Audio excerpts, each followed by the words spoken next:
जरा सोचिए, आपका बिजनेस अच्छा भला चल रहा हो और अचानक रातों रात उस पर 50% का टैक्स लगा दिया जाए। सुनने में ही अजीब लगता है ना? पर एक टेक्सटाइल कंपनी के साथ बिल्कुल यही हुआ है। तो आज हम देखेंगे कि कैसे ये कंपनी इस जबरदस्त चुनौती से निपट रही है। ये कहानी सिर्फ एक मुश्किल की नहीं, बल्कि उससे निपटने की एक कमाल की स्ट्रैटेजी की है। तो सवाल ये उठता है कि जब किसी प्रोडक्ट पर इतना भारी भरकम 50% का टैरिफ लगता है, तो आखिर इसका बोझ उठाता कौन है?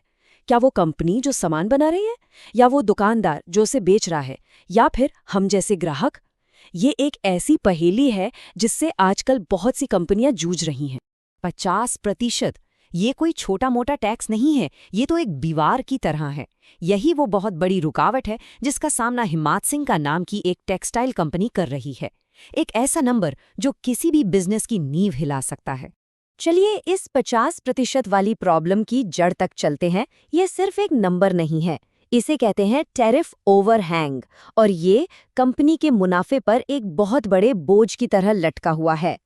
और सबसे हैरानी की बात जानते हैं क्या है?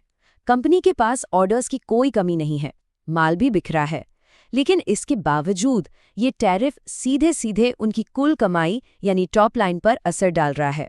तो ये टैरिफ असल में कंपनी को कितना नुकसान पहुंचा रहा है, चलिए देखते हैं। इसका असर सिर्फ कमाई पर ही नहीं है, बल्कि मुनाफे की जड़ों तक पहुंच चुका है। अब जरा इन आंकड़ों पर नजर डालते हैं। पिछले साल के मुकाबले इस साल कंपनी की कमाई में आप देखिए सीधे सीधे 9.3% की गिरावट आई है। और जब मैनेजमेंट से पूछा गया तो उन्होंने साफ कहा, इसकी सिर्फ और सिर्फ एक ही वजह है, अमेरिका वाला टैरिफ। और जब कमाई गिरती है तो इसका सीधा असर मुनाफे पर पड़ता है। कंपनी का जो ऑपरेटिंग प्रॉफिट है यानी ईबिडिया मार्जिन, वो 400 बेसिस पॉइंट्स मतलब सीधे सीधे 4% कम हो गया। इसका मतलब साफ है कि कंपनी अपने ग्राहकों को बनाए रखने के लिए टैरिफ का एक बड़ा हिस्सा खुद झेल रही है, जिससे उसका मुनाफा कम हो रहा है। और अगर कोई शक बाकी था तो मैनेजमेंट का ये बयान सुनिए। वो बिल्कुल साफ शब्दों में कह रहे हैं कि उनकी कमाई में जो भी कमी आई है उसकी जड़ में बस यही 50% का टैरिफ है। तो प्रॉब्लम तो बहुत बड़ी है, लेकिन कंपनी ने हार नहीं मानी है। उन्होंने इस बोझ से निपटने के लिए एक मल्टी लेवल यानी 4 हिस्सों वाली स्ट्रैटेजी बनाई है। तो कंपनी कर क्या रही है? देखिए, उन्होंने इस 50% के भारी भरकम बोझ को अकेले उठाने की जगह इसे 4 हिस्सों में बांटने का एक बहुत ही स्मार्ट तरीका निकाला है। थोड़ा सा बोझ कंपनी खुद उठा रही है, मतलब अपने प्रॉफिट को कम कर रही है। थोड़ा सा बोझ रिटेलर्स यानी दुकानदारों पर डाला गया है। तीसरा, एक स्पेशल छूट का फायदा उठाया जा रहा है, जिसकी बात हम अभी करेंगे। और हाँ, थोड़ा सा असर हम जैसे ग्राहकों पर भी आएगा। तो ये एक तरह का बैलेंस बनाने का खेल है। अच्छा, अब ये अमेरिकी कॉटन पर छूट वाली बात बहुत दिलचस्प है। इसको जरा आसानी से समझते हैं। मान लीजिए कोई प्रोडक्ट $10 का है और उसमें जो कॉटन यूज हुआ है वो $4 का है और वो अमेरिका से ही आया है। तो टैरिफ बाकी के $6 पर ही लगेगा, उन $4 पर नहीं। ये उनकी लागत कम करने की स्ट्रैटेजी का एक बहुत जरूरी हिस्सा है।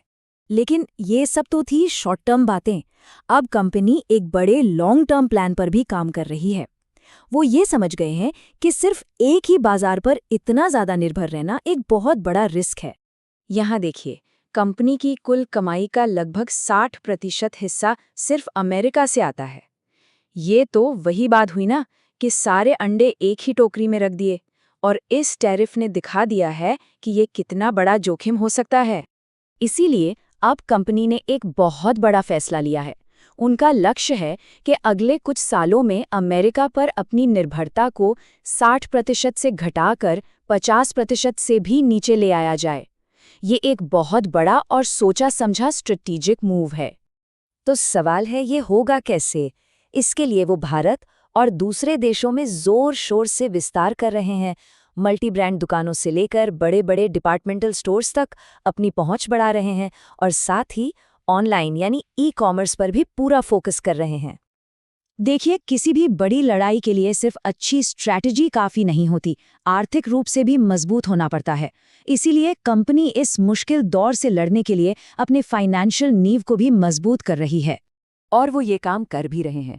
कंपनी ने अपना कुल कर्ज पहले से कम किया है और आगे इसे और कम करने के लिए बाजार से 500 करोड़ रुपए जुटाने की भी तैयारी में है। मतलब साफ है, कर्ज कम करना इस वक्त उनकी टॉप प्रायोरिटी में से एक है।